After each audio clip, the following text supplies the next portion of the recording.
আপার ট্রাইব্যুনালে কি অন্ততপক্ষে হিয়ারিং হয়েছে একটা? আপনি মূল যে অ্যাসাইলাম ক্লেম করেছিলেন সম্ভবত সেটা অন টাইম করেছেন। অল দ্য ওয়ে আপনার 3C আছে। কোড অফ আপিলেও 3C থাকবে। 3C থাকবে না থাকবে এটা নিয়ে মূল প্রশ্ন না। মূল প্রশ্ন হচ্ছে আপনি একজনকে বিয়ে করবেন আগামীতে যার ব্রিটিশ চাইল্ডও আছে।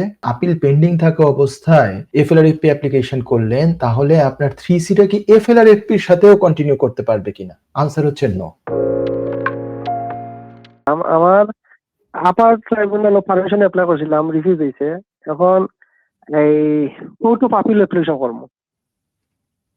তো স্লিপ লিভ আমার খামর রাইট এখনো আছে। কোর্ট অফ আপিল করবো তো খামর রাইট থাকবো।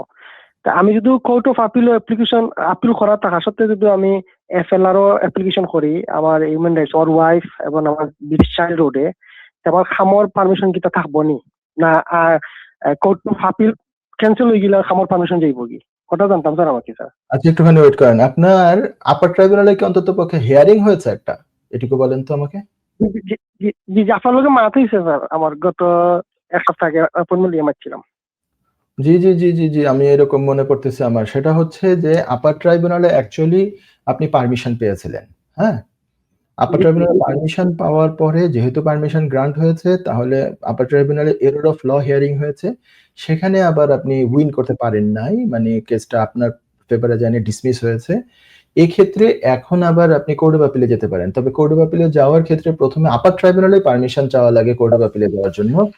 সেটাও রিফিউজ হয়েছে আপনি আমাকে যেটা বলেছেন। আমি যতটুকু আল্লাহর রহমতে মানে আল্লাহর কাছে শুকরিয়ার আমার শেষ নাই যে আমার মেমোরি ঠিকমতো এখনো কাজ করে। তো সেই হিসাবে এখন আপনি কোর্ট অফ আপিলে যাবেন। ঠিক আছে? কোর্ট অফ আপিলে যদি যান 3C লিভ কন্টিনিউ থাকবে। কারণ আপনি মূল যে অ্যাসাইলাম ক্লেম করেছিলেন সম্ভবত সেটা অন টাইম করেছেন। অল দ্য ওয়ে আপনার 3C আছে। কোর্ট অফ আপিলেও 3C থাকবে। কোর্ট অফ আপিলেও এক ধরনের অ্যাপ্লিকেশন করা, এটা permission application, second appeal test বলি আমরা এটাকে। এইটাও ঝুলে থাকে নিয়ারলি ১ বছর, কখনো ১ বছরেরও বেশি। ঠিক আছে? পারমিশন দিবে কিনা সেকেন্ড আপিলে সেটাই ঝুলে থাকে। বাট এই টাইমটা কিন্তু আপনার 3C কন্টিনিউ থাকে। এখন আপনার মনের প্রশ্ন আবার আরেকটা, সেটা হচ্ছে 3C থাকবে না থাকবে এটা নিয়ে মূল প্রশ্ন না। মূল প্রশ্ন হচ্ছে আপনি একজনকে বিয়ে করবেন আগামীতে যার ব্রিটিশ চাইল্ডও আছে বা বিয়ে করেছেন বা বিয়ে করবেন, এরকম সব ইদানিংকালে বিয়ে করেছেন অথবা করবেন। যার ব্রিটিশ চাইল্ড আছে উনিও সেই চাইল্ডের বেসিসে আছেন ওই ভদ্রমহিলা, ওনার আগের ঘরের বাচ্চা আরকি যদিও। আবার আপনি আমাকে বলেছিলেন যতটুকু আমি মনে করতে পারি উনি প্রেগন্যান্ট এখন। আপনার মানে ঔরসের বাচ্চা প্রেগন্যান্ট। মানে আপনি বায়োলজিক্যাল ফাদার ওই হিসাবে প্রেগন্যান্ট। আগের বাচ্চাটা হচ্ছে ওনার আগের ঘরের বাচ্চা বাট ব্রিটিশ। এইখানে আপনি বলেছিলেন যে এখন যদি আপনি এইটার বেসিসে ওই আলাদা একটা এফএলআরএফপি অ্যাপ্লিকেশন করেন যখন মানে আপনার এই 3C লিভ কন্টিনিউ থাকবে, তখন আপিলটা কোনো সময় যদি শেষ হয়ে যায় কোর্ট অফ আপিলের, তারপরে যেহেতু আপনি আপিল পেন্ডিং থাকা অবস্থায় এফএলআরএফপি অ্যাপ্লিকেশন করলেন তাহলে আপনার 3C টা কি এফএলআরএফপির সাথেও কন্টিনিউ করতে পারবে কিনা? আনসার হচ্ছে নো। কিভাবে নো? আমি বলি আইনটা হচ্ছে এরকম কাজ করে, আপিলের মাধ্যমে যখন 3C লিভ হয়, খুব কেয়ারফুলি শোনেন, আপিলের মাধ্যমে যখন 3C লিভ হয় তখন শুধু ওই পার্টিকুলার আপিলটা পর্যন্ত 3C লিভ চলে। আপিল চলাকালীন সময় হিউম্যান রাইটস এর অ্যাপ্লিকেশন করা যায়, কথা সত্য। পিবিএস ডিপেন্ডেন্ট বা পিবিএস এর করা যায় না। পয়েন্ট বেস সিস্টেমের অ্যাপ্লিকেশন করা যায় না। মানে আপনার ওয়ার্ক পারমিট কিংবা স্টুডেন্ট এই সমস্ত অ্যাপ্লিকেশন করা যায় না, অথবা এগুলো ডিপেন্ডেন্ট এই সমস্ত অ্যাপ্লিকেশন করা যায় না। এগুলোকে বলে পিবিএস অ্যাপ্লিকেশন। আর আপনি যেটা করবেন ওটা হবে human rights application. Human rights application করা যায়। হিউম্যান রাইটস অ্যাপ্লিকেশনের ডেফিনেশন আছে বেশ বড়। ওইটার মধ্যে এটা পড়ে। তো ওই অ্যাপ্লিকেশন আপনি করতে পারবেন ফাইন, কিন্তু 3C আপনার ওই আপিলটা থেকে সুইচ হয়ে বা কি বলে ডাইভার্ট হয়ে আপনার এফএলআরএফপি তে চলে আসতে পারবে না।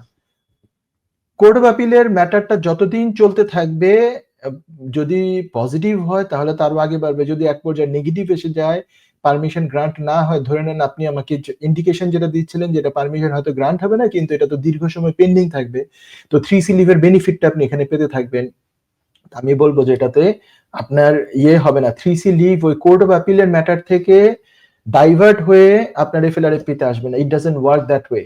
অ্যাপ্লিকেশন লেভেলে কেউ যদি একটা অ্যাপ্লিকেশন চলাকালীন অবস্থায় আরো একটা অ্যাপ্লিকেশন করে, ওই আগেরটা ডিসাইডেড হওয়ার আগেই আরেকটা দ্বিতীয় একটা অ্যাপ্লিকেশন করে, এইভাবে 3C লিভ একটা থেকে আরেকটা যেতে পারবে অ্যাপ্লিকেশন লেভেলে।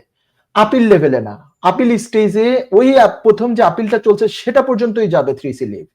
ওখান থেকে ডাইভার্ট হয়ে বা ওইখান থেকে কি বলে ভ্যারি হয়ে অন্য আরেকটা ম্যাটারে যেতে পারবে না, ঠিক আছে? এইভাবে হয় 3C লিভটা কাজ করে। তো তার মানে মোদ্দা কথা হচ্ছে যে এফএলআরএফপি আপনি আলাদা করে অ্যাপ্লাই করবেন যখনই কোয়ালিফাই করেন, কিন্তু সেই এফএলআরএফপি এর মাধ্যমে 3C লিভ চলতে থাকবে না, 3C লিভ চলবে আপিলটার মাধ্যমে অনলি, ঠিক আছে? আশা করি আপনি প্রশ্ন উত্তর পেয়েছেন। Thank you very much. আপনি কনসালটেশন করেছেন, আবার এখানে প্রশ্ন করেছেন। ইটস এ টেকনিক্যাল ম্যাটার, এবং আমি খুব বেশি লাইক করি এই ট্রিকি এবং টেকনিক্যাল ম্যাটার গুলো। যত ট্রিকি দিবেন আমার না খুব গুড, মানে আই ফিল ইন্টারেস্টেড, আমার কাছে ইন্টারেস্টেড লাগে এগুলা খুব, ঠিক আছে? Thank you very very much for your question.